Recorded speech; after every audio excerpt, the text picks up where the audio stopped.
Romance, erotica, and porn. Where's the line anymore? And does it really matter?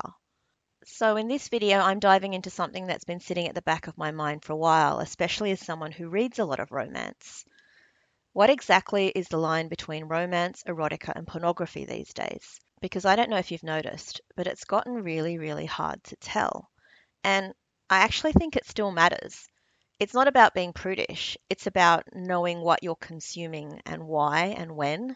And if you don't know exactly what it is, it can get super awkward. So let's take a trip back to the old school days of romance. If you were reading Mills and Boon, Harlequin, or just classic romance paperbacks, the sex was there, but it was usually heavily implied. The lights went out, the camera panned to the window, or if they did describe something, it was through purple prose that was so flowery you almost couldn't tell what body part was involved. You had womanhood blooming, um, entered her depths with a groan, they moved as one. There would be references to heat, throbbing heat maybe. Things like nipples were, raspberries. Anyway, cringy, yes, vague, very, but that was part of the charm, and for some readers, it still is. There was a lot of room for imagination. There was suggestion without clinical detail, and there was intimacy without anatomy. And then the shift happened.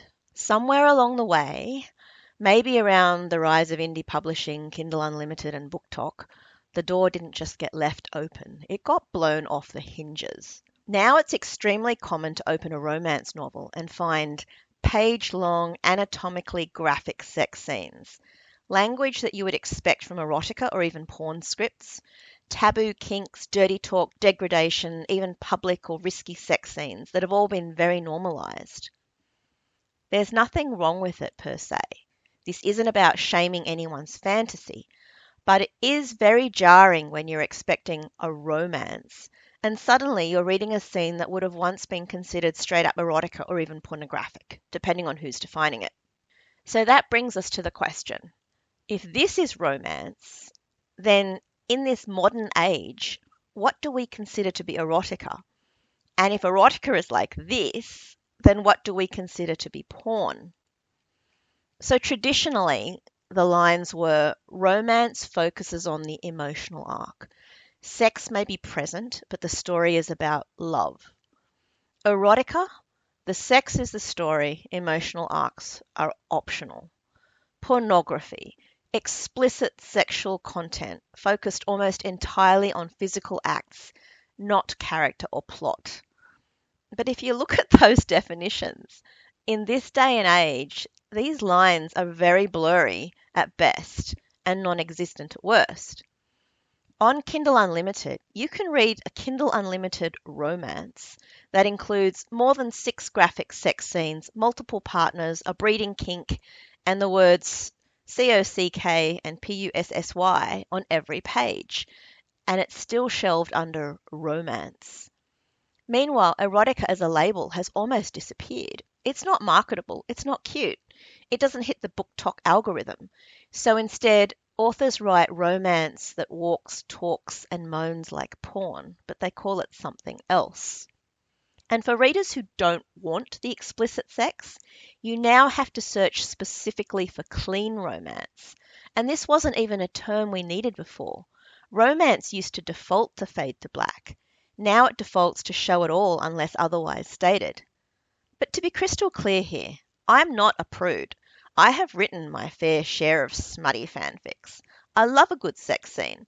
I have zero issue with erotic content when it fits the tone, the characters, and the arc. The thing is, I know the difference between a sex scene that serves the story and one that is the story. And to be honest, sometimes I open what's marketed as romance and it's literally just porn with a plot tag slapped on. Not even that. It is straight up PWP, porn without plot. Which again, totally fine. Love what you love. But if we're going to suddenly call everything romance, then how do we as readers navigate that? Because not everyone wants high detail kink every chapter. Some of us still want that really angsty, longing, emotional build-up and connection. I still find things like Georgette Heyer, Jane Austen, North and South, by Gaskell, incredibly erotic. That sort of longing, the eye porn, the staring at one another, the hand clasping. there's still a place for that in the world. And so if we don't want multiple sex scenes before chapter 6, that shouldn't mean that we're stuck with Hallmark. Ultimately, does any of this matter? Does it matter what we call it? Well, yes and no. No, because people should be free to read whatever they want. Fantasies are personal. Shame has no place in fiction. But yes, labels matter for discoverability. If everything is called romance, how do you find something that actually matches your taste? And also, yes, because if we don't examine these shifts, we risk flattening an entire genre into a single type of storytelling. So that's where I land. I'm not saying modern romance has to go back to euphemisms and rose petals and turgid lengths and spears, but I am saying that it's worth asking, where did romance end and erotica begin? Did we just rename porn to make it algorithm friendly? And most importantly, can we bring back some space for subtlety, for sensuality, for yearning, for imagination, for people who want stories without a full gynecological rundown? Anyway, read what you love, just know what shelf it belongs on.